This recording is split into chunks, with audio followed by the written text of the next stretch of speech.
সোম, তুমি একটু বুঝিয়ে বলো ওনাদেরকে। হ্যাঁ, বুঝিয়ে বলছি। শুনুন, আপনারা এতদিন সবাই বাড়িতে মিষ্টি বানিয়েছেন, পায়েস বানিয়েছেন, পিঠে পুলি বানিয়েছেন। কাদের জন্য বানিয়েছেন? বাড়ির লোকের জন্য। এবারও তাই বানান, শুধু একটু পার্থক্য আছে। পার্থক্যটা হলো এবার আপনারা বাড়ির লোকেদের জন্য বানাবেন, বানাবেন খদ্দেরদের জন্য। হ্যাঁ, খদ্দেরদের জন্য। এই ডেয়ারিতে আমরা এই সমস্ত রকম মিষ্টি বানাবো যেগুলো আপনারা জানেন। পায়েস, দই, বিভিন্ন ধরনের মিষ্টি, এইগুলো আমরা বাজারে বিক্রি করব। সেখান থেকে যে আমাদের উপায় হবে, যা রোজগার হবে, সেখান থেকেই আপনাদের রোজগার হবে। আপনারা সেখান থেকে টাকা পাবেন। না মানে সত্যি বলতে এটা কিন্তু আমার মাথায় আসতো না। সমস্যাটাই এসছে আমার স্ত্রী পার্বতীর জন্য। ও আমাকে একটা মিষ্টি বানিয়ে খাইয়েছে। আমি ভাবলাম যে এত সুন্দর মিষ্টি যখন বাড়িতে বানানোই যায়, তার মানে আপনারাও এটা পারবেন। কারণ এটা মা বোনেদের, আপনাদের সবার একটা সহজাত প্রবৃত্তি।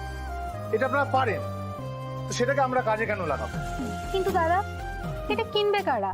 হ্যাঁ দাদামণি, এই কথাটা কিন্তু একদম ঠিক কথা বলেছে জানো। দেখো, আমাদের গ্রামে যা খাবারের দোকান আছে সেখান থেকে কিন্তু গ্রামের মানুষেরা খুব একটা খাবার দাবার কেনে না।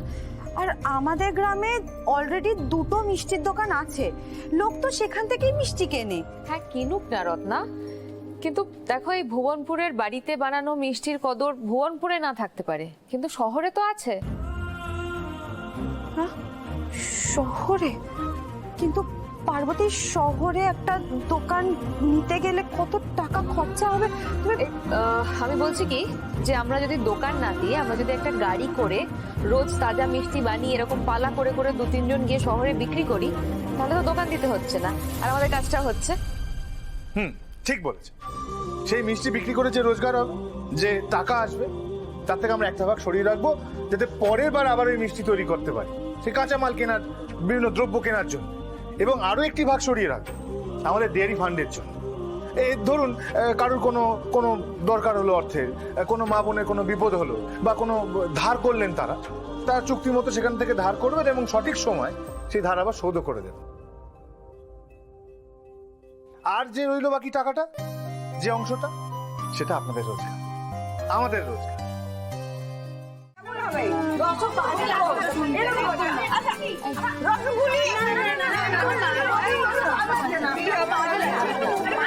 সবাই একটু চুপ করুন, একটু শান্ত হন আপনারা। এরকম চেঁচামেচি করলে কি আর নাম দেওয়া যায় নাকি? শুনুন, আমি একটা নাম ভেবেছি। এখানকার মিষ্টির নাম হবে ভুবনপুর। এই গ্রামের নাম মা ভুবনেশ্বরীর নামে। মা ভুবনেশ্বরীর নামে এই গ্রামের নাম হচ্ছে ভুবনপুর। আর এই গ্রামের মিষ্টি হলো ভুবনভোগ। এই ভুবনপুরের মেয়েদের উদ্যোগে যে মিষ্টি শহরতলিতে সব জায়গায় পৌঁছে যাবে, আমাদের মধ্যে যাই থাকুন না কেন, আমরা এইটুকু অঙ্গীকার করছি আজকে, এই ব্যবসার জন্য আমরা একে অপরের সাথে থাকবো, কাঁধে কাঁধ মিলিয়ে কাজ করব। কি করবো তো? বেশ, তবে কথা দিই,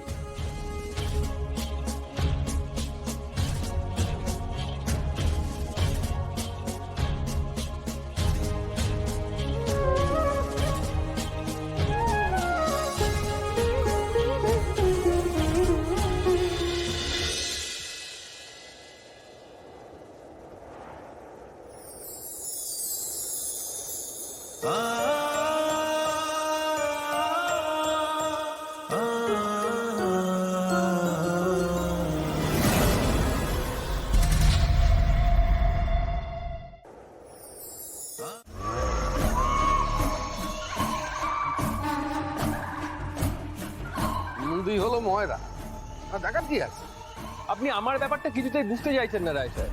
সব মুদি হোক বা ময়রা হোক, যাই হোক না কেন, আমি যে কাঙাল হয়ে গেলাম, এবার আমার পেটের দানা পানি কিভাবে জুটবে আপনি বলতে পারেন? তোর পেটে দানা পানি নেই আর আমার পেটে লাল পানি নেই। রায় সাহেব বলছি, এসব কি হচ্ছে রায় সাহেব? হবে হবে, সব হবে, তোমার পেটে লাল পানিও জুটবে, শুধু অপেক্ষা করো। চিন্তা করবো না? ওই যে আপনার পিছনে দাঁড়িয়ে আছে নগরবাবু, জানেন ওনার মেয়ে কি করেছে? দেখুন, এখন ওদের স্বামী স্ত্রীর ব্যাপার, ওদের বিয়েটা হয়ে গেছে, ওদের ঝামেলা ওরা মেটাবে। দয়া করে আমাকে এর মধ্যে টানাটানি করবেন না। থাম তো, তোর কথা শুনতে দেখ। শুধু ওনার মেয়ে কেন, ভূগোল করে সব মেয়েদেরই তো এক অবস্থা। আপনি সব বাড়িতে বাড়িতে গিয়ে দেখুন, সব বাড়ির মেয়ে বউরা ঘর ছেড়ে বেরিয়ে গিয়ে ওই সোমের ডেয়ারিতে উঠেছে। হ্যাঁ, মিষ্টি বানাবে নাকি? এভাবে কি করে সংসার রক্ষা হয় আপনি বলতে পারেন? ওই ঘরে মেয়ে বউরা মিষ্টি বানাচ্ছে। বুঝতে পেরেছি সোম কি চাল চালতে শুরু করেছে। বিপদ বাড়ার আগে কিস্তি দিতে হবে ওরে, নাহলে শেখর অনেক দূর চলে যাবে।